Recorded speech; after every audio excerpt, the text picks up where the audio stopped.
one path is given, find number of shortest paths from A to B. Now focus here कैसे किया जाए, बहुत अच्छा problem लग रहा है, और कैसे इसको अपने जो कंसेप्ट्स हैं उनसे लिंक किया जाए, वही सबसे काम की बात है।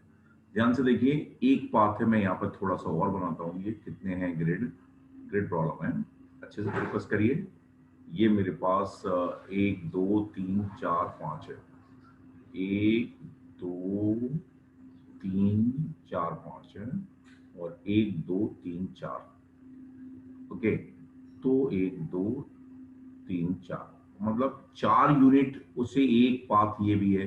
1 यूनिट आगे गया, 1 यूनिट नीचे गया, फिर 3 यूनिट आगे चला गया, और फिर 2 यूनिट नीचे चला गया, फिर ये भी एक पाथ है। लाइक ये समझिए। तो जो अगर ए से बी तक मुझे जाना है, तो शॉर्टेस्ट क्या नहीं होगा, लाइक जैसे मैं ऐसे गया और फिर ऐसे आ गया, फिर ऐसे लौट आया, तो ये भी एक बात है जो कि शॉर्टेस्ट नहीं है। ये ऐसे ऐसे करके ये मैं यहाँ पे आ गया। ओके, तो किसी भी शॉर्टेस्ट पाथ के लिए ये शॉर्टेस्ट पाथ नहीं है। इसको फोकस करिए, ये शॉर्टेस्ट पाथ नहीं है। तो हर वो पाथ शॉर्टेस्ट पाथ है जिसमें 4 यूनिट या तो कंजुगेटिव 1 2 3 4 5 यूनिट आगे जाना है,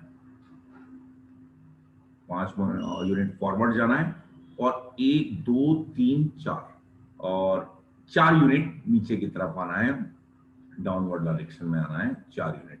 तो अगर मैं लगातार इनके कॉम्बिनेशन से जो अरेंजमेंट बनेंगे वो शॉर्टेस्ट पाथ बनेंगे, ठीक है ना। पीछे 2 यूनिट चले गए तो वो शॉर्टेस्ट नहीं रहेगा। तो अगर मुझे यहां पर शॉर्टेस्ट पाथ, वही नंबर ऑफ शॉर्टेस्ट पाथ का मतलब ये है कितने तरीके से इन 5 ये 5 ये एंड 1 2 3 4 9 लेटर्स को अरेंज कर सकता हूं इन अ लाइन। कितने तरीके से इन 9 लेटर्स को अरेंज कर सकता हूं इन अ लाइन, वही क्या होंगे यहां पर शॉर्टेस्ट पाथ होंगे। One of the shortest path जो मुझे गिवन था वो क्या था, forward downward, forward downward, forward downward, 2 forward 1 downward. Okay, तो ये मेरे पास शॉर्टेस्ट पाथ था। देख लेते हैं एक बार दोबारा से, 1 2 3 4। ओके, 1 2 3 4 5। तो अब मुझे लगता है कोई भी दिक्कत नहीं है। कितने शॉर्टेस्ट पाथ पॉसिबल है, जितने तरीके से मैं इन 5 लेटर्स को और इन 4 लेटर्स को इन लाइन अरेंज कर सकता हूं। तो इसका तरीका कितना होगा, कितना होगा, arrangement of 9 letters in a line. 5 कैसे हैं, सेम है, 4 कैसे हैं, सेम है।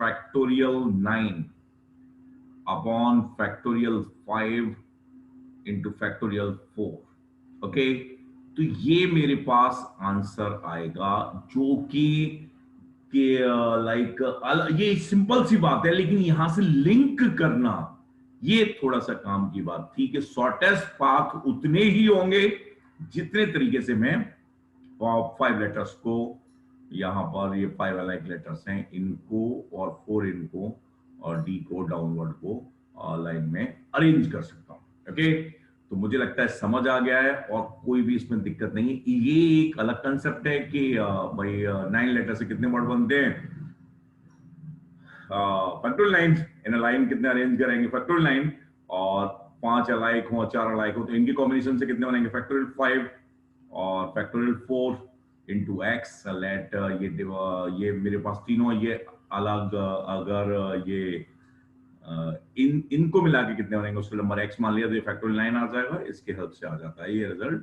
तो वैसे भी ये आसान है और मालूम होता है हमें कि अगर 9 लेटर्स हैं और उनको लाइन में अरेंज करना है तो कितने अरेंजमेंट पॉसिबल है, अगर 5 एक जैसे हों और 4 एक जैसे हों। ओके, तो मुझे लगता है ये समझ आ गया। अच्छा, लाइक शॉर्टेस्ट पाथ नहीं है, वो मैं आपको बताता हूँ। शॉर्टेस्ट पाथ तो नहीं है, वो इन्फिनिटी होंगे भाई, कुछ भी करते रहो, वो इन्फिनिट तो नहीं, लेकिन काफी ज्यादा होंगे। वो नहीं है, वो क्या है, जैसे एक एक 2 गया मैं आगे, फिर एक पीछे गया, फिर एक नीचे आया, फिर इधर आ गया, घूमते रहो, इन्फिनिटी होंगे भाई। ऐसे ऐसे गया, फिर ऐसे चला गया, तो ये भी एक पाथ है। फिर ऐसे गया, फिर ऐसे गया, फिर ऐसे ऊपर चला गया, बन गया, ऐसे चला गया, ये भी एक पाथ है। तो नंबर ऑफ शॉर्टेस्ट पाथ मुझे लगता है ए से बी में कोई भी दिक्कत नहीं है, बहुत अच्छी प्रॉब्लम है, और समझ आ गई होगी, और कोई भी अगर डाउट है, इसमें नहीं समझ आता है, तो आप पूछिए और I will help you. Okay.